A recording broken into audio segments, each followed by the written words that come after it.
Patrick? Patrick! My ice cream! It's alive! Patrick, down here. Oh, SpongeBob, it's you! Patrick, come down here. SpongeBob! SpongeBob! I'm down here. You look funny. Hi, SpongeBob. That's hall monitor to you. Sorry, officer. Sorry's not good enough, Patrick. You've committed a crime and I'm taking you in. What crime? I'm a bad person!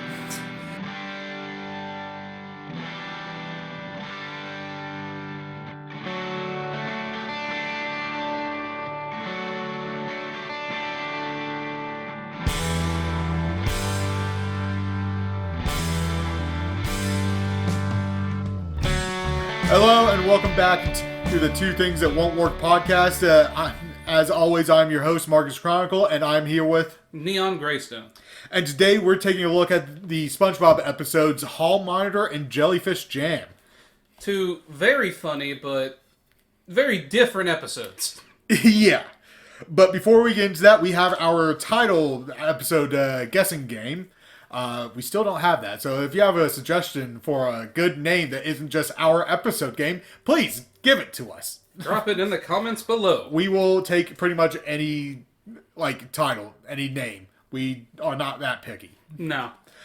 So last time, you had, your clues were pickaxe, coat hanger, and rubber duck. Ooh. Do you remember where that episode was, Neon? Is it Doing Time? It was. So, yeah. This time, we have, for a new episode, we have the clues. I want to see if Neon remembers all of them. First off, we have Feather Duster. Oh, yeah. Oh, the next one would be, Fabricate. Yep. That one is my favorite one for the clues. And our last clue is Letter. So those are Feather Duster, Letter, and Fabricate. This is a bit of a hard one. Not the hardest we've given. It is not the hardest one that we will give either. No. There's a few episodes that we know we want to do later on at points, and we'll definitely make one of those really hard. Be prepared. Yeah.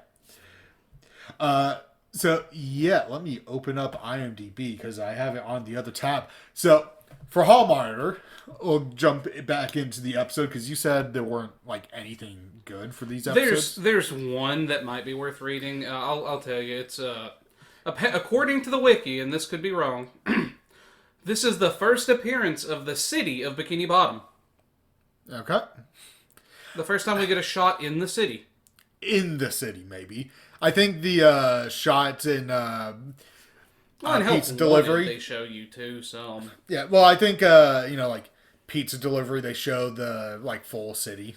Do they? Yeah, I guess they do. As civilization, the city shot. As a city shot. Yeah, and we obviously see shots of the city in other episodes. Yeah, that's what I'm like. Take this with a grain of salt. It's definitely the first appearance of part of the city, but yeah, I don't know if I would count that even. There's nothing. There really is nothing. Jellyfish Jam has a couple. Okay, but Hall Monitor. It's time to pick this week's Hall Monitor at Mrs. Puff's boating school, and much to her dismay, it's SpongeBob's turn. The overzealous SpongeBob assumes the mantle of authority and extends its jurisdiction beyond the schoolyard to include the environs of all of Bikini Bottom. SpongeBob unwillingly wreaks havoc on the unsuspecting citizenry. Not the longest they could have made it, but just about. They're putting in some real $5 words in there. Oh, yeah, environs. They could have just said, SpongeBob becomes the Hall Monitor. Wreaks havoc on city. It was so obvious, so easy. Yeah. So there's a couple, on IMDb, there's two synopsises. There's the one under storyline, which is the one I'm reading. And at the very top, it'll give me, a one-sentence explanation of the episode, but I think the bigger one is more fun. I think some of these people are paid by the word. Yeah. At the very top for Hall Monitor, it just says, SpongeBob takes his turn as Hall Monitor. That's much better. It's much quicker and to the point. But, yeah, he becomes the Hall Monitor and goes instantly mad with power. I wish. The power is already going to my head. Louise is disqualified for breaking into my office. Fair enough. Have you ever tried going mad without power? It's boring. No one listens to you. So, I did notice when Ms. Puff is going down the list to see SpongeBob's name, the name directly above SpongeBob is Buddy. I saw Buddy. There were a bunch of names on there, but I thought Buddy was like the odd one. And that one stood out to me a little bit as being like, yeah, just kind of different. Yeah. It's not really a name you would see someone have. Like, I fully believe there's a Buddy out there somewhere. Buddy the Elf. Yeah. But it's not a name that is common. I've not met a Buddy. Yeah. Yeah, I think between you and me, everyone else on the list, which I don't have the list in front of me, everyone else on the list other than SpongeBob. They were human names. Yeah. We know someone with one of those names. Yeah. Like, I know a Tina. Clarence. Yeah. I grew up next to a Clarence. Yeah. So, most of those are normal. I had one for Inside, and it's that image of SpongeBob rocketing up, like where his legs get replaced with like rockets, was used in a lot of different ads for season 1 and 2 DVDs and like box sets. I remember several scenes. You see, the only SpongeBob box set ad I ever saw was the season 2 one. Hey, all new special features. Yeah. Are you ready? Yeah. We went over that for so long in the first podcast episode, so I'm not going to get into it here. But I remember a lot of ads. I've actually got there are 2 other scenes today that I remember ads for. Yeah. I actually watched SpongeBob Lost Media video today. It was just in my watch later, and I was just throwing stuff on. And I saw they had a bunch of, not for this episode, but they were talking about a Lost commercial for Dungeons and Dragons. It was New Year's themed, because I guess I don't remember one of those. Yeah, it used to be like a year-end review that they would do for they would theme it for New Year's and here's what's coming up next year or whatever. From what I understand, I never saw it. I didn't know it was a thing, but a lot of people seem to remember it. But it's currently lost. Okay. Well, I know they've been finding some in those compilations of 8 hours of Nickelodeon. Yeah. I also, that video also revealed, there was a bunch of lost concept art for some toys that existed. That'd be cool to see. So, yeah, the art was, found, obviously, but, the actual models that were made, those are lost. Yeah, because they would have made a first or, concept model. Yeah, the concept models are, missing. Somebody either has those on their desk or in a collection somewhere, or they don't exist.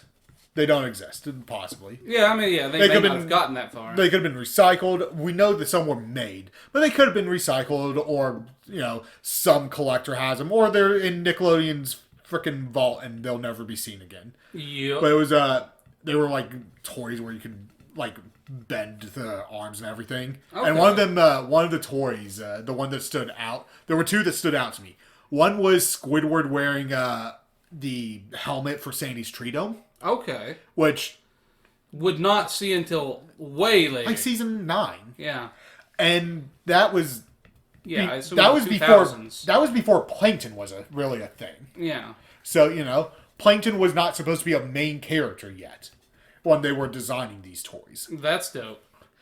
So that was cool. And the other one that I had spotted that they showed off was SpongeBob and his weight set. So I thought that was a cool... I don't think I've ever seen a toy of weightlifting SpongeBob. I know, right? That's why that stuck out. Like, that's cool, because they had SpongeBob and Patrick wearing their helmets. They had a couple others, but those were the 2 that stood out. And I thought that was really cool. Anyway, at least this time I got off track talking about SpongeBob media. Indeed. I think it's cool toys from, season 1. Yeah.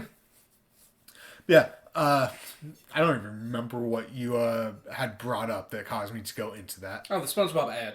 Ah, yeah. That I'd seen it. I also say I really like the title card. I don't know why, but I really found the art for this one really soothing. I don't pay too much attention to the title cards.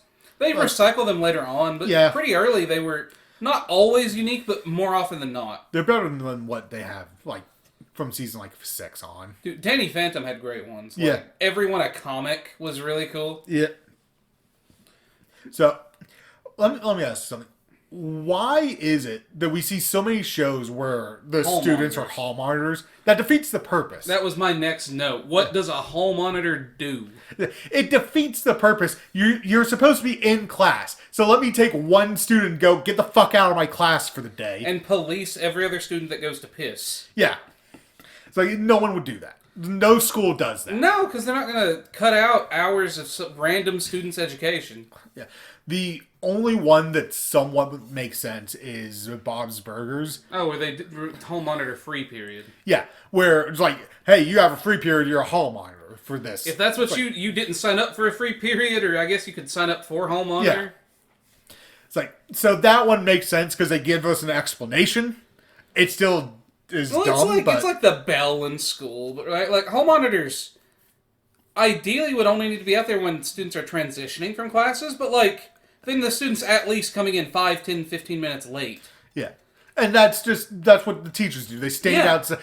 It's easy because they have outside of their class. Yeah, or don't, but yeah. The amount of times where you get like one teacher standing outside monitoring things, like, yeah, there's supposed to be like 6 of you. Yeah, but if there's everyone came to their door. Yeah, like, it never worked out. The amount of times that and in high school, like, that never happened. I never saw someone standing outside. I know people. One. I'm not going to say his name, but I know one teacher who did. I think I saw it happen once with the one teacher that everyone hated. The one that I will refer to, I didn't ever have her, but everyone called her a bitch. Yeah, I know who you're talking about. To be put politely, people called her a bitch. They called her much worse. Yeah. So, but she was the only one I ever saw do that. I saw a dude that would stand out every class period and just harass students. Yeah. But like hall monitors, it's like the bell, right? Like how the bell rings and it means, oh, we only have like 20 minutes to get to class. As in any normal school, the bell rings and that means go to your next class or you're late for your next class. That means be in your seat. Yeah, class has ended or class has started. Yeah.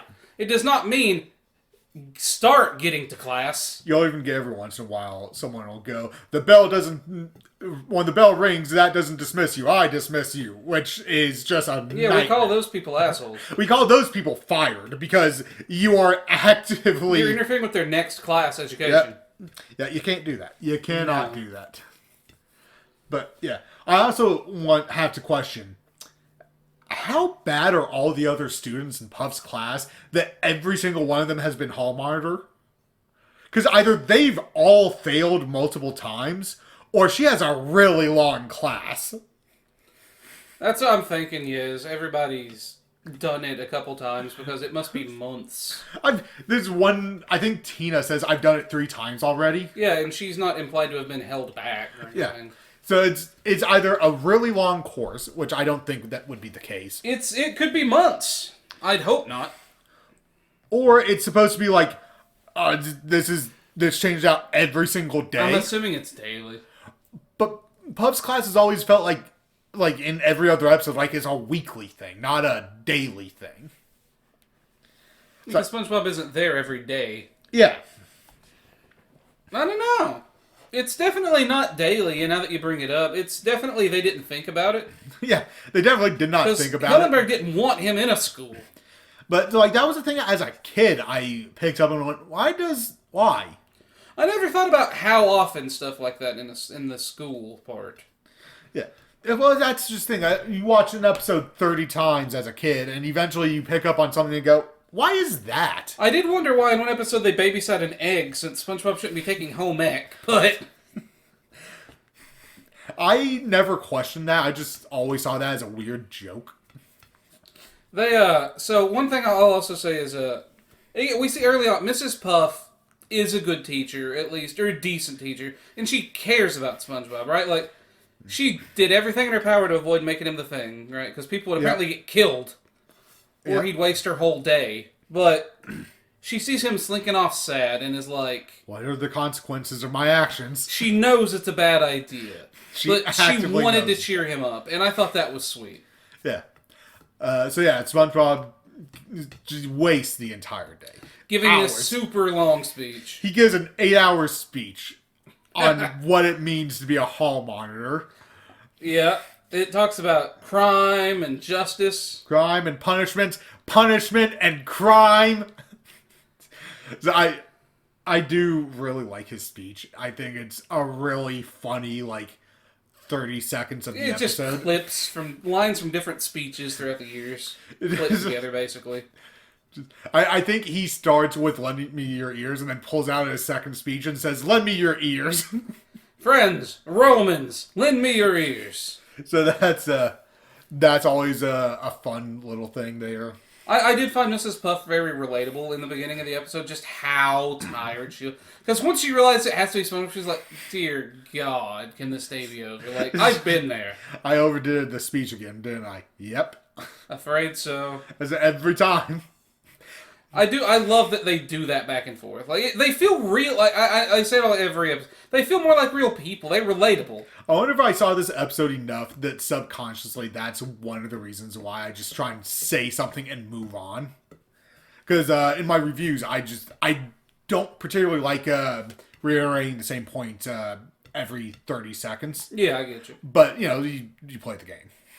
But I do, you'll watch one person say the same thing 8 times in a row and just go, get to the point. Yeah. And I don't like doing that.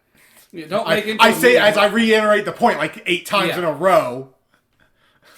Well, at my work, they do the don't make into a meeting what can be an email thing. It's like if you can say it, say it. Yeah. Yeah, I'm sitting here yelling at myself, but as we reiterate the point. Yeah. So they get outside, and SpongeBob just leaves. immediately starts committing every crime you can. He goes out and goes, "Oh, hey, traffic. I can help. I'm an officer now." I don't know how many red lights I have run into as an adult that have just been down for one reason or another. It's a couple times a year, I'd say. Yeah. Well, there was one stretch of time when I was taking, my brother to work. Yeah. And they were putting up the lights down, at the gas station down there. I won't say where, but And that intersection off the interstates, it didn't have a light for the longest time. Like half a year. I mean, it didn't even used to be there. That was just a stop sign for the entirety of the time that exit has been there. I remember when that exit wasn't there. Yes. So it's never had a light until they put up the fucking truck stop. Yeah. And for 6 months, I had to go through that light with it just blinking every day. It drove me crazy. I hated it. It was fine in the morning when I was the only one there. But when I had to go pick up my brother, it sucked. Because that's when traffic was there. Yeah. It was a nightmare. Constantly. And we had that snowstorm 2 or 3 years ago. Yeah. That killed the lights over by Kohl's. Yeah. And that was 4 intersections that just didn't have a light for a week. I remember seeing that. Hated that. So I can't stand when that happens because you always run into it and you go, okay, well, you treat it like a stop sign. And then you treat it like a stop sign and then no one else treats it like a stop sign. Yeah, because you're supposed to treat it like a 4-way. Yeah. But no one will do that. No, because everybody is the main character. And they're busy and you're not. If I see a down light, I will avoid that street for as long as possible. I think most people would. Just because it's kind of at that point you're taking people at their at their word, and nobody does that in today's society. Yeah, and if it's real busy, you can't see anything. No. It just starts committing crimes all over the place, impersonating a cop, maimed several people, breaking and entering, stealing. Yeah. Yeah, he breaks it. He does the open window bandit. The open window maniac is one of my favorite parts as a kid. I do enjoy that bit. It's really funny. When we were watching, I equated it to playing chaotic good by breaking laws to be an example of what not to do. So when he goes to break in, he wears a ski mask or a Yes. balaclava. Yeah. And doesn't take off the hall monitor outfit. No. So he's still wearing like Mrs. Puff's hall monitor outfit. I mean, that's fine. It's not like anyone's gonna know. Never. It's just it's HM. What does HM mean? You don't know. Hermaid Man. But, yeah, so Open Window Maniac, and then he gets some, wanted posters made. Yeah. Well, he runs into Patrick, and let me ask you something about Patrick. He's eating a strawberry ice cream. Yeah. Why is strawberry like the go-to flavor in shows? I assume the color, right? I would assume so, too. White is hard to show up on animation, Like, it's not a great one. In animation, it's either chocolate or strawberry. Uh-huh. And when I think about it, I think strawberry is the one I see more often. Well, because chocolate, the brown swirl, it's not a unique shape and color combination. Yeah, it's just, yeah. And nobody wants a brown stain. Like in this one, I stepped in a puddle of brown. What is that? Whereas if it's hot pink, you're like, oh, it's ice cream. Yeah. Pink is used in desserts. I was just curious about that because I never really stopped to think about it. Well, Patrick's color is always vanilla. Always strawberry, almost. Well, yeah, but he's pink. That's, I think, also part of it for Patrick, at least. But in animation, that's why pink, I imagine, is the most common. Then SpongeBob immediately takes his best friend. There is no love spared. He is, he has no conflict of interest here. I want to be clear. I could see us having that exact same interaction. Like, which why we started the episode with it. I want to be good! But I'd absolutely just be a dick to you and ticket you for no reason. Because I could. I can believe that. But, So Patrick Looney Tunes flattens SpongeBob. yes, and then we see SpongeBob inflate. We do. Artists, get ready. I think there's a really funny frame in there of SpongeBob being puffed up and Patrick holding him. But it's like 1 or 2 frames. And I didn't want to go back. It just felt the show was more willing to be like squash and stretch early on. Yeah. SpongeBob still is, but like only SpongeBob now. Yeah. But yeah, SpongeBob tells him off. The one fish that apparently is named Morty comes up. Morty the news fish. Tells them to arm themselves with knowledge. Arm yourselves, friends. I enjoyed that character for like the 2 scenes he appears in. He's in 2 or 3 episodes for half a scene every time. Yeah, he's just funny here. And SpongeBob and Patrick decides to go and catch the yellow maniac. Yeah, with walkie-talkies. And I want to be clear, I think SpongeBob makes a great cop. Specifically because immediately after taking Patrick, we see him litter and do nothing about it. That's how you do it. He makes a great cop. You're there to abuse authority. Yeah. So, we see the other authorities appreciate Patrick's helmet. It's another very funny scene that we wanted to do, but we don't have a third person. Yeah, I love when they drive by and Patrick's like, eyebrows like, look what I got, fellow cops. Hello, brothers. Yeah, and they look at him and are just so confused for a second. I'm surprised they didn't arrest him for being publicly intoxicated. They couldn't have got him for impersonating a cop, because an ice cream helmet cone does not a cop make. There are some really funny scenes with the cops. I think Life of Crime has a really funny ending with them. But this is probably my favorite iteration of the cops that isn't like... Yeah, just like a one scene thing that's really good. So earlier you mentioned like strawberry being the color for ice cream. Donuts, like speaking of cops, got me. Donuts are almost always pink glazed or pink frosted in media. And I think it's also, pink is like a dessert, it's a sweet color. Well, for The Simpsons, I go to The Simpsons popularizing pink stands out from yellow. Yeah. Like more than the beige tone would. And it's the color that's like the least manly when it comes down to that. Yeah. Or at least back in the 90s. Now I don't think anyone gives a damn. No, but other colors, I mean, like, they could change it at any time. And like, I don't think other shows... You could argue other shows only did it because Simpsons, but I think pink is just a good color for desserts in media. I mean, SpongeBob had pistachio ice cream or something like that, and that stands out really well. It does, but there aren't that many green foods, like... Yeah. And, like, green stands out from the coloring. Well, that was like a bluish green, like an aqua color. When I say green foods, I mean like nothing that looks like ice cream is going to be mistaken. Yeah. Yeah. Now, if I step in a green puddle, I'm going to the doctor. But so yeah, SpongeBob and Patrick enforce law for all of 30 seconds, something like that. I had to make a note because when Patrick gets real scared after a very funny scene of him screaming at a picture of SpongeBob, wee woo. He goes, "I want to go home. I want to quit. I think it's about to get," and then it becomes dark. I love that scene. The hammer fall, like the lock sliding, in a mall shop. And I just immediately went to Tamers. Because the way the digital world works in Digimon, it straight flips. It's a sheet of darkness that goes across the lane. Yeah, like racing for you. I can't remember what they said, otherwise I would have made a joke about it. And I did not want to look it up. Because I want to say the same thing was in Soul Eater. How it would just flip from day to night. Yeah, no. Because the sun would go to sleep when it got to night, as it would go down.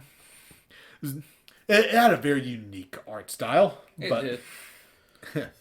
But, Patrick gets scared, night falls, and, SpongeBob's got to go get his buddy.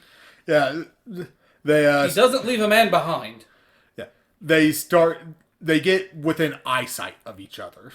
And we get one of my favorite, one-line jokes from Patrick. Mm-hmm. It's, he's at the corner of Conch and Coral. Yes. What's he doing? He's just standing there. Menacingly. That's one everyone references, and I've heard you reference a lot. Menacingly is probably my favorite, just one line from Patrick. Because the way he says it is so good. It is audio gold. It is. So I have another joke there, and that is a scene that became memetic, that, standing there menacing. I see that today on memes. Yep. Under posts. But I really so he tells him to hide in the building, hide in the mailbox. And then he yells, "Get under the streetlight." And SpongeBob gets under the streetlight. He rips up the streetlight. And stands under it. I love that gag. Because that's not what "get under the light" means. No. And I love, but the way they framed it, right? Because he tells him to get in the building, he rips up the building. They build up to the fallacy, and it is funny when it happens. It's like when Ed rips up the road in the cul-de-sac. It's like without the build-up, it wouldn't be as funny. They sell it. Yeah. I also do love he's in the mailbox with you. Yeah, the enemy is in there trapped with you, and you're just like. That's the oh shit moment normally. The call is coming from inside the house. Yes, that's the we're fucked moment. But obvious as the audience, that's the punchline. Have you checked the children? But one other thing I missed was I mentioned the wanted poster. It is art we've seen before. Yeah, it is a very classic SpongeBob image. That is just concept art. It is, and he's not even wearing the hall monitor outfit. No, he's just his staff, his whatever the one of the earliest images that was released for SpongeBob. Or isn't that the end of the credits? It's at the end of every episode. Yeah, it's that image. Oh, pause it real quick. Okay, so we had to stop for a second. Anyway. You have something else? Yeah, I just, so at the end here, we see Mrs. Puff, in her curlers, nightgown, all that. And she's ready there to reprimand SpongeBob, for the, she knew it was him. And she takes responsibility, and we see the police's reaction as they try. As soon as she says, "You're my responsibility," their eyes change. Yeah. And yeah, she spends the next 6 months, at least, apparently, in prison. I do want to point out that Mrs. Puff knew that she screwed up letting SpongeBob keep it. She did, but she wanted to make him SpongeBob goes happy. on to create a number of problems for Bikini Bottom. Probably the worst day in their history in the last 20 years. He leaves at 3 o'clock. At best, at 6 o'clock if it's like during the winter time. It's getting dark out. So for 3 to 5 hours afterwards, SpongeBob is causing chaos, and Mrs. Puff went home and got ready for bed. She did. Like a responsible... She went home, ate dinner, watched some TV, and got ready for bed. Yep. Like a person. And then she went back out to deal with it. Then she heard the sirens. She should have just stayed in bed. She would have had a lot better time. Things would have been better if she had just stayed in bed. But we, the audience, know she's like 90% innocent. There's very little culpability, I'd say. I'd say there's none. Yeah. Because it's not her fault that No, SpongeBob and she didn't tell him went you're a overboard. police officer. No, she said you can wear the outfit for the day. Yeah, no power was bestowed upon that. Yeah, nothing. And this is the start of a trend in the show. Yeah, a trend of Puff getting arrested. Yeah. Constantly. So early on, it was always SpongeBob's fault. And then later on, they leaned into her life of crime. Yeah. But throughout the rest of the series, she gets arrested in almost every episode she's in, or mentions being arrested. Yeah. Yeah. They don't know when to let a joke die. They do not. Yeah. So, that's all for that episode. Let's get into Jellyfish Jam. So, over the repeated warning of his friends, SpongeBob takes a wild jellyfish home from jellyfish fields, and to his dismay, SpongeBob discovers that jellyfish multiply quickly, and they take over his house. The cause is lost until SpongeBob finds that jellyfish love disco music. And SpongeBob becomes the Pied Piper of disco and learns that wild creatures are best left in the wild. What the fuck? All of that felt wrong. So, it does straight up quote the narrator at the end. It does. But so much of that is not right. The jellyfish is not asexually multiplying, and he doesn't have a pair of them. No. It invited its friends over for a frat party. Yeah. But, yeah. And on top of that, he only talks to Squidward and Gary. Yeah. It's not the best summary I'd give. Now, let's look at what the top says. Let's see. Scroll all the way to the top. Yeah. SpongeBob gets a pet jellyfish. SpongeBob takes a wild jellyfish home. There we go. That's much That's better. all you need. I would argue anything else actively takes out information. That's much better and more accurate. It is much more accurate. So there's a little bit of trivia for this one. Apparently this is the first SpongeBob, and again, take this with a grain of salt. It's the first SpongeBob episode to use computer-generated graphics for the show. I can believe that. There's some effects that might be easier with computer. Yeah. Though I don't know, it's vague enough that I don't know what it means.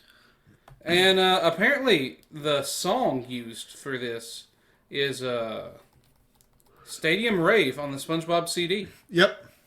I had that one on my iPod as a kid. I didn't really have SpongeBob music saved as a kid. I did have Goofy Goober Rock from the movie. I have that. But that was on a burned CD that I burned. Well, I downloaded the Yellow album as a kid. Yeah. But one last one Let me guess. Livewire. No. Or LimeWire. I'm not old enough for that one. Livewire. Well, there is LiveWire. That's a separate one. LiveWire's blue. My sister used LimeWire when it existed, and she taught me how to use it. LimeWire. And between her, me, and my brother, we had a lot of viruses. LimeWire is apparently the reason that a lot of piracy laws exist. Yep. And was sued by a lot of music people. companies. The story of LimeWire is actually really fascinating. It is. But yeah. One last fun fact is apparently this episode shares an exact title with a book from a series you know. Really? VeggieTales. Really? There's a book titled Jellyfish Jam. That doesn't surprise me.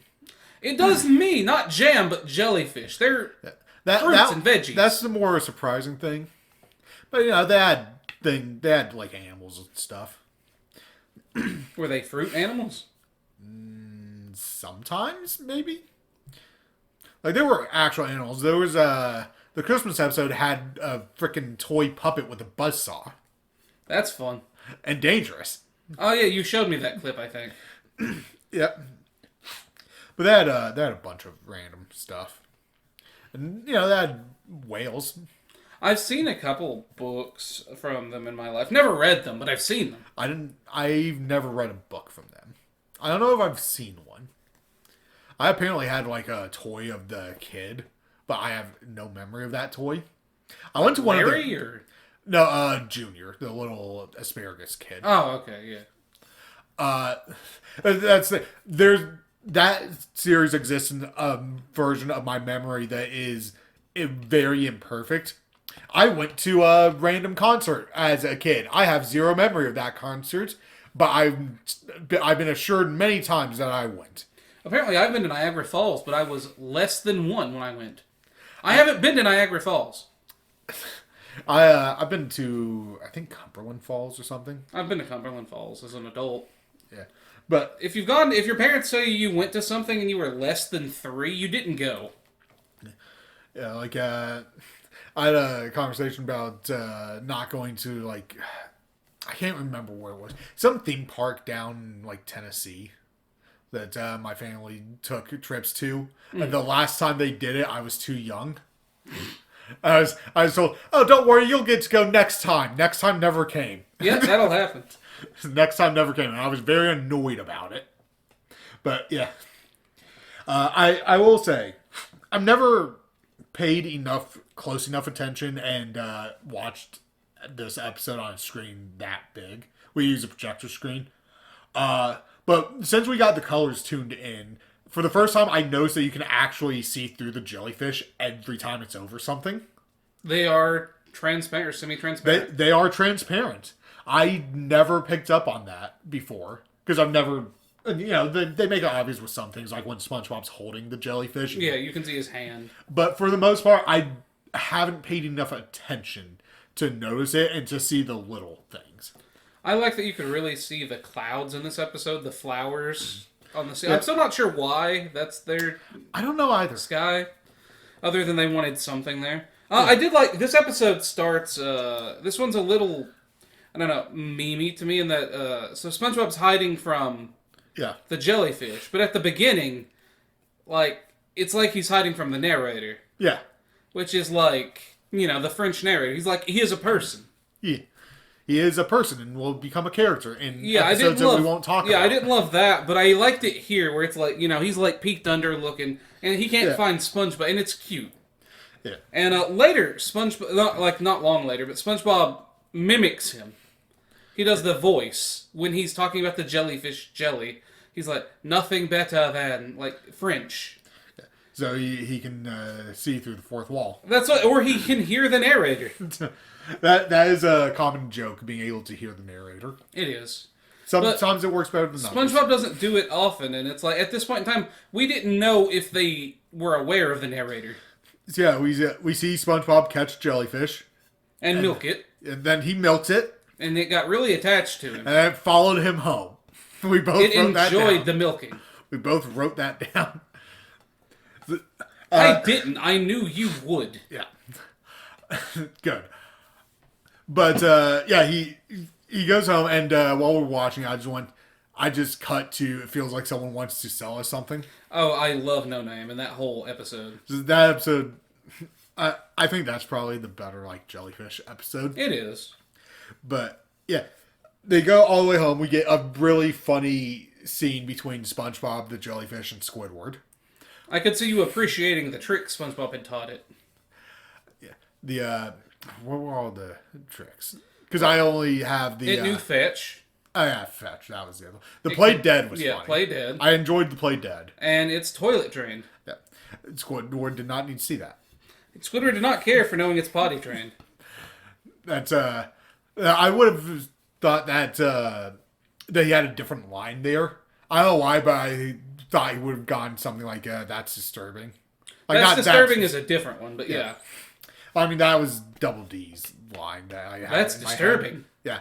But that's more along the lines of the joke that I remember Squidward having. Oh, yeah. Because memory isn't perfect. It is. But it's very much like when it leaves when they're leaving Kelp Forest, or not Kelp Forest, but the Jellyfish Fields. It's like a dog Yeah. And it spends the rest of the episode like a teenager or something. Spends the rest of the episode as your high roommate that you wish would move That's out. what, yeah, like it's another sentient adult being you don't want to deal with. Just constantly. So they go home and dance for 12 hours, or 10 hours. Yes. For a very long time. It is 12 hours. 12 hours. Squidward says. I know some things. This episode is probably early enough that it might predate Porygon. Because it had... Oh, the flashing lights. It had some flashing lights. And I was sitting here going, do you think this episode was intense enough to cause a seizure? On a projector, maybe? Maybe, because I had some eye strain, and I don't usually get that. It was dizzying. I had to look away for a moment. I was just staring at it going, I'm glad. I'm not epileptic. Because I don't know how that would have worked. I imagine it wouldn't be pleasant. But this might... Porygon was 99 or 2000. Yeah. This is probably 99. Yeah. I believe this... Yeah, this should be... This is still 99, because SB 129 is the first one after the new year. Really? After the turn of the century. Or millennium. Both, actually. But yeah, it's Electric Soldier Porygon. That episode aired in 97. So it is after this. So they knew what they were doing. Geez, that series is really that old. It is... But I knew it was like 96 or whatever that the games came out. I did not realize the anime started that early. I thought the anime was like 99. No, because a lot was out when we were born. Yeah, I didn't know that. I just, Yeah, I grew up on it. But, yeah. I mean, I watched the anime. It's just I didn't know it was that old. Gotta catch 'em all. Porygon. So, yeah, they rave. They straight up just rave for 12 hours. And it is a real rave. Yep. They were saving some budget there. They were. Though I noticed a couple of the dances I've seen in other 90s media. Really? Yeah. Like Lisa in the cigarette parade one. Huh. Lisa the beauty queen, I think, maybe. She does that, like, rapid tap dance and then puts her arms up and, like, bends her back a specific way. And I noticed SpongeBob does the exact same thing during the rave. Really? Yeah. And I'm like, I caught that one and went, the rest of these have to be references. I am curious if they had used too much budget, which is why they had to reuse so much animation, or if they were saving it for a later episode. Either way, it's definitely budgetary friendly to reuse the rave. I will say also, the rave was used in promotional material a lot. It was. Like that one on Nick. You saw it a lot. And then also the metronome scene with Gary a lot. Yeah. I also saw the, from Culture Shock and Squidward's dance a lot in ads. Yeah. But, yeah. No one would want to see you gorge yourself, not even your parents. So SpongeBob does eventually go to bed. He gets tired. Jellyfish did not like that. No, he went and tied up the jellyfish. Did you notice that when SpongeBob goes to bed, the rope turned black? I did not, but I do know he uses his blanket the wrong way. He does? He has the blanket sideways instead of long ways. I didn't catch that. It drapes over both sides of the bed and you can see his feet sticking out. I was distracted by the changing color from the rope. Because I think it was black before the lights got turned out. I'm not sure, but changing black to brown, or brown to black when the lights went off would be one of the only ways to darken it. Yeah. Because, it stood out. So... And then the jellyfish lets his homies in. Yeah. In a scene that is very reminiscent of, like, a college student, letting people into his parents' house. Yep. I got the house to myself for the weekend. We have 3 days. Right? That's straight up the energy it was giving. And day 3 comes and you go, shit. All right, guys, who's ready to clean this up? They'll be here. No, you wake up and you're in an empty house, no clothes on, because someone stole your clothes. No furniture. You have marker all over you. Everything get passed out first. Everything is broken. Your bones or the house? You have no food. And your parents will be back in 5 minutes. See, I was picturing oh god, guys, we gotta get this... And then everyone's gone. I've never destroyed someone's house, I've not either. but I would definitely be the type to destroy someone's house. The only real party I've ever been to had an oxygen bar, so it wasn't a real party. If I had ever gone to like a house party like that, I feel like I would have to break something just out of Just principle. to say you did it, yeah. Just to do it. 'Cause you're leaving that with a house plant and some memories. Or someone else's photo album. Yeah, you either break something or you steal something. What have you seen that bit? I can't. It's a comedian No. has a like. So when I was in high school, there's this guy who would go to parties and steal people's photo albums, like because everything else you can buy back, you can't get the memories back. Yeah, Klepto Club. And then at the end of the bit, like he goes over all these stories, and then I still have everyone's photo albums, and I'm like, dear God. Yeah, no, I went to Rooster Teeth because they had on one of their podcasts, two of their founders told a story about how they started a klepto club where they would just find random house parties while they were out drinking and then go in, see what they could, what the best thing they could steal was, steal it and leave. So like a fern would be what, like 5 points, 6 points, but like if you get their TV or stereo, At some point, someone stole a potted plant that was a tree. that's impressive. And they got away with it. There was one time they told a story about doing it with their friend who got so drunk that they stole someone's cake. Like a full sheet cake. Damn. Stole it. Oh, what did you get? I got a plant. I got a cake. What are you going to do with a cake? I'm going to trade it for some donuts. And the two sober people went, let's see how this plays out. Which is what you have to do. It is. And then they went and got some donuts with a cake. So, yeah. Me and my buddies were out walking one time and helped randomly came across like an old lady taking shit out of the library. Ended up helping her for like 20 minutes, and she rewarded us with an entire sheet cake and a whole pizza. She had these in her car. Like, in the whole pan. Like, she gave us the pan. And so me and my buddies were out. We didn't drive here. We're like 17, 16. So we're just walking around Berea holding an entire sheet cake and pizza. Just eating. Yeah. That was a different time that you lived. I don't know what she was going to or I couldn't tell you what she was taking other than the boxes were very heavy. You helped someone rob a house. And then they gave you cake. They did. And pizza. The cake was better than the pizza. On the bright side, the statute of limitations is over. It is. This year. It's only like 5 years. Oh, yeah. But anyway. Yeah, then we get a do-over of the rave scene, save some animation. Yeah. Not a do-over, because SpongeBob's not dancing anymore. But we do get a lot more reused animation where they introduce something and then use the same animation over and over again. And then they continue to party for several more hours, to Squidward's dismay. I will throw out, we see something that I think we only see in this episode. It's SpongeBob with his robe. We see his green robe in this episode, and I want to say we see the green robe a couple more times. I don't think I've ever seen it again. It could be my childhood, like, talking, but, like, when I picture SpongeBob and I picture the green robe. At least until later it became the blue pajamas. Is it Berenstein or Berenstein? Did you Mandela yourself? Oh, God. Dude, there was something the other day that Mandela. I looked it up in Pikachu. So, Pikachu he's supposed to have a brown spot on his back. Yeah. Like, right where his tail is, like, transitioning from his tail to his body.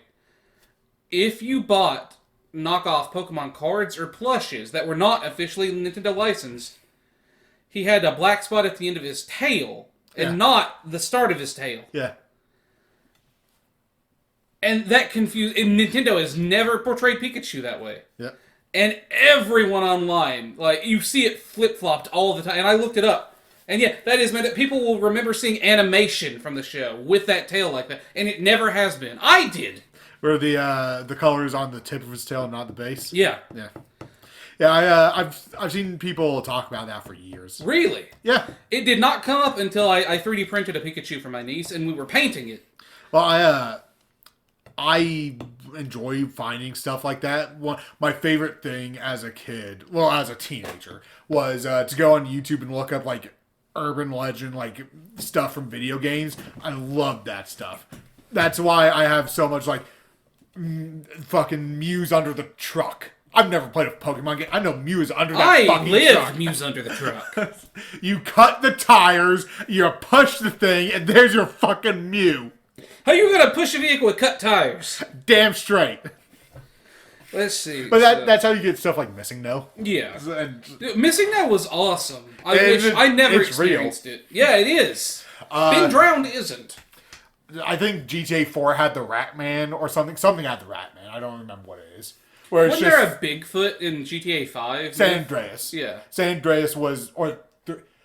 There's been Bigfoot. There was one where it was a myth, or like a rumor. Yeah, it didn't become a real thing until 5. Yeah, in 5 you actually, had Bigfoot. But yeah, I love that stuff. But yeah. So, I will say also, before we finish that segment, I noticed a painting in SpongeBob's room. Yeah. That is completely incorrectly colored. So, like, it's a caricature, some kind of... It's just art of them. Yeah, it's SpongeBob and Patrick. Yeah, just miscolored. Just standing next to each other, miscolored. Yeah, I noticed that too. I've always known that. So I'd seen. I haven't seen that image before.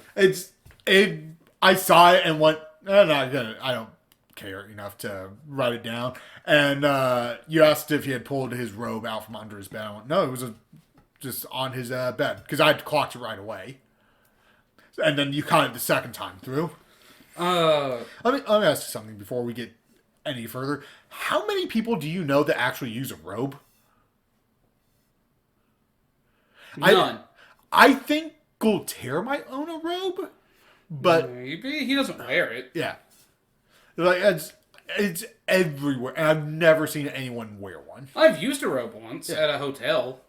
Yeah, it's like they're all over the place. I'm like, that has to be like like an older generation. That's what maybe. I was gonna. Me and my sister were watching something the other day, and it was like very much that was everywhere in the '90s. People did that, but no one does it anymore. And it's like I'm assuming it's like that. You know, it used to be common, but it's not.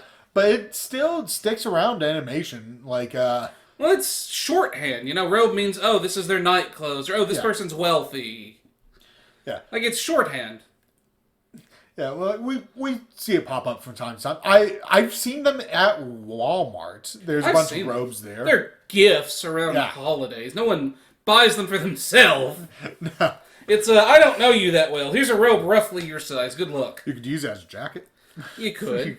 I've been using this as a jacket for 5 years. It looks good on you. That's a nightgown.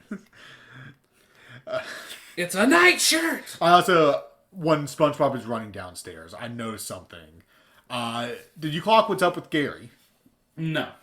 So, he's covered in jelly. Yes, soaked in it. But when he meows, he has an echo.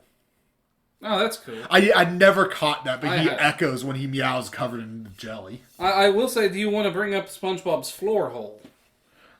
Yeah, he has a little chamber that... Yeah, so there's this, trapdoor / hole in his room that leads to some nebulous space. I believe it's where he gets ready the landing pad, which we see once. Yeah. But other times, it totally could also be meant to lead to his library or anywhere. I don't think it ever is supposed to lead to his library. It can lead to several, I think, because it's also, like you mentioned, the pole they slide down. Yeah, well, it could be. I'd have to go back and rewatch that one because it's been a bit since we watched it. I don't remember the exact way for them to get into it. I think doors are open or whatever.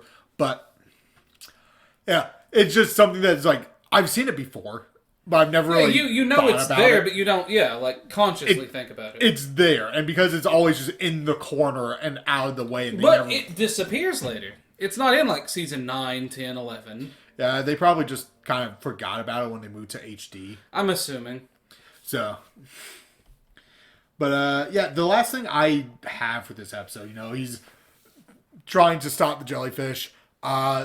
This is the first time that the jellyfish help him fly. It happens in at least 2 episodes. They do sweep him off his feet. They do quite a bit. We get I think it's the first time or it's the second time that SpongeBob acknowledges that Squidward's bad at clarinet. Yeah. I can't remember if he did It's in in the like a first- bubble stand. It's in the first, like, 2 or 3 times, yeah. I think he did in bubble stand, but I can't remember if he did in bubble stand. I know he calls him out in the paper. Yeah, but that's later. Yeah, well, that's the earliest time I could... Like, if you asked me, that would have been the first time I told it with you. But he has that, hey, do you think you can play your clarinet better? Now, to be fair, that came from the Jellyfish. Yeah. He didn't want to say it, but that doesn't mean he didn't think it. It is a really funny one line from him. Squidward's reaction, too, of like, you're not supposed to say shit like that. The turning of his house, I think, is a I wrote really that fun down. joke. That was amazing scene. As his house turns, inhales, and prepares to attack. That was an act of war. All of the jellyfish left SpongeBob's house. SpongeBob could have just closed that window, not opened the door. Well, And they knock.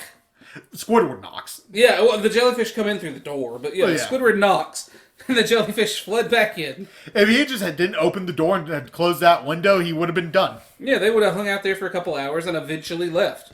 Yep. They might have killed Squidward, but That's not SpongeBob's problem. it's though. not. We also get something that we both laughed at. Squidward hands SpongeBob his clarinet. Won't be needing this. Yep. And it immediately gets stolen by the jellyfish, snapped in half, and set on blaze. Yeah, as they dance around its burning remains. It's an effigy. They burn it, what they hate. Burn the Avatar. So, yeah. And we get that very classic scene of SpongeBob and, well, Gary and the rest of the world putting music together. Yeah, as Gary's shivering turns him into a metronome. We also get the SpongeBob saying, "You were right, Gary. Thanks for not rubbing it in." I don't know that I've caught that before. I I know I've heard it. I've never thought about it. I never caught the "thanks for not rubbing it in" literal right before Gary could even respond. As they're going to die. You were right, Gary. Thanks for not rubbing it in. But that SpongeBob was saying his goodbyes, like preparing himself for the end. Because if you said something like that to me of like, you were right, Marcus. Damn straight I was. You'd never be able to get thanks for not rubbing it in. No, I wouldn't be able to get that out. And you never hear it from me because I wouldn't acknowledge it. No, never. I do, so I have one little, like, note theory thing here. So we know the jellyfish are something between butterflies, dogs, and bees, behavior-wise. Yeah. Normally bees, because they live in hives, produce, jelly instead of honey, right? Because it's Yeah. underwater. It's, fish out of water, squirrel undersea. Yep. So bees, right? Like, the thing, like Magic School Bus and every other vaguely scientific children's show tells you bees, like, dance to communicate and all that. Bees like to dance. I hadn't heard that. Really? I haven't seen a lot of Magic School, but it's only really what they showed in school. Well, it's not just them. Like, everything I've seen tells you, like, bees dance. Like, it comes up in Phineas and Ferb, I think. But, I was wondering, like, if that might be why, since the jellyfish are the undersea, like, analog, or version of bees. Yeah. Maybe that's why they like dancing so much here. Maybe. Because we know, Stephen Hillenburg appreciated nature. And I had one last note at the very end was the moral of the episode. This one gives you the moral. Yeah, it does. It's one of the few episodes that tells you the moral outright, which is don't fuck with wild animals. Yeah. Wild animals often throw wild parties. Which is, they're party animals, so like the football player, throwing a college party, but, or high school party. But, Stephen Hillenburg, very obviously pro-nature. You think, like, this is his, like, subtle, like, this is his show. Don't take animals out of the ocean. Look, this is a very important moral for people like my father. I cannot His stress father like to keep raccoons as pets or foxes. So, about a year ago, I went and had dinner with my parents, my sister, and her husband and kids. Yeah. And at dinner, we were just talking, and my dad goes, they were talking about a squirrel got brought up because there's a squirrel at my parents' house that is super chill with people, which is not good. But Meaning your father's been feeding it. No, it doesn't seem to care about people.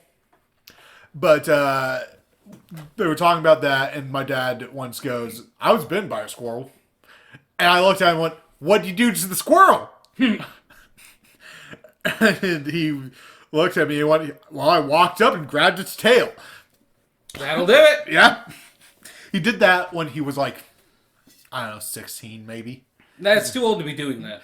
Yeah, but If a 6-year-old did that, you're like, oh. You have to remember, that was in like the 60s, or that was like the 70s. So whatever. They didn't have anything else to do, anything better to do. Yeah, that doesn't make it good. I'm not saying it was a good thing, I'm saying it was a dumb thing. And that my dad needs to learn the lesson, don't mess with wild animals. Well, you learn that the best way to learn that lesson. Getting bitten by a squirrel. But, I brought it up at Christmas because my brother hadn't heard the story. And he goes through the story again. And I asked him, and then you learned how bad rabies shots were, right? And he went, never one got a rabies shot. You were rolling the dice. He was. Like, you don't mess around with that stuff. No. That's kind of standard procedure these days. If you get bit by anything, you go get a rabies shot. Either you get bit and you grab it and cut its head off, or you go get a rabies shot. And sometimes you cut its head off and you still get a rabies shot because it had rabies. Yeah. You don't mess around with that. I've had my rabies shot. This has been your PSA. Don't screw with animals. And if one bites you, go to the doctor. I always heard if it bites you, bite it back harder. Yeah, that's something you do. I've heard that one a lot. SpongeBob did not learn his lesson. He did not. He did not. He never does. No. Because he definitely brings in other animals off the street. Brings in jellyfish again. What episode does he do that in? Because I went to Rocked by Bivalve, the one where he brings the ugly ass worm off the street that has babies. Kids. Yeah. I guess it's not jellyfish. Yeah. But he definitely brings animals back into his place. Yeah. He does quite a bit. He brings in Larry. What about Jerry the snail? Yeah, neither one of them are like Jerry. But yeah, there's that has been jellyfishing and Hall Monitor. Two pretty good episodes. Definitely above 5 star or above 5 out of 10. We ended up talking about one of them much longer than I thought we would. Yeah. Rabies stories helps with that. Yeah, us getting sidetracked on the episode with the less stuff to talk about, it was very easy to bring that time back up. We are currently, 7 for 7 of, my God, we really did talk for that long, didn't we? Yeah, this would be 7. I still, our time has always been like, if we get 30 minutes, we have a good episode, and we've yet to be that low. So I can't wait for it to happen. I'm hoping it will. It'll surprise both of us. It'll surprise both of us. My God, we only got 12 minutes of Band Geeks? Wow. That'll be the thing. It'll be one of the best episodes. It was good. Hey, so I know we were going to talk about Lion King this week, but I got real depressed after Mufasa died. Spoiler alert. Spoiler alert. Yeah, sure. Like, everyone doesn't know that. But yeah, that was Hall Monitor and Jellyfish Jam. Next time, we'll be taking a look at the episode. Do you want to guess the episodes? They are very good episodes. I really like the next ones. Wet Painters? No, that's like season 3. Oh God, is it? Yeah, that's so long from now. Damn, I have no idea. We have we're going back to Sandy's for Sandy's Rocket. Sandy's Rocket. Shit. You remember the episode tied to it? No. I will give you a hint. It is a parody of an Edgar Allan Poe poem. The Raven? No. Oh, the Artichoke Heart. Yeah. Squeaky Boots. The Artichoke Heart. Is that what it's called? Yeah. I've never actually read the original. I just know Squeaky Boots. Or it's not Artichoke Heart. It's the Telltale Heart. The Telltale Heart. Or the Telltale Head, or something like that. It's the Telltale Heart, because it's beating. Yeah, Telltale Heart. Telltale Head is a Simpsons episode. Yeah. So... I don't know. I knew the one, because I said heart, but yeah, Artichoke Heart. God, I went to a... I'm tired. Yeah, we've been going for over an hour. But I only know that story because of The Simpsons and SpongeBob. I've seen it in other things, but I've never sat down and read it. I've seen it in other things more than likely too, but those are the ones I know off the top of my head. But yeah, the Telltale Heart. You hear its beating, and Mr. Krabs hears it squeaking. Yeah, but next time we have Sandy's Rockets and Squeaky Boots, and just a reminder for our little episode title game: your clues are Feather Duster, Letter, and Fabricate. As a reminder, the first person who commented in the episode below gets pinned. I done forgot the clues. Yeah, that happens. I always have to scroll all the way back up to remember. But anyway, we will hopefully see you guys next week.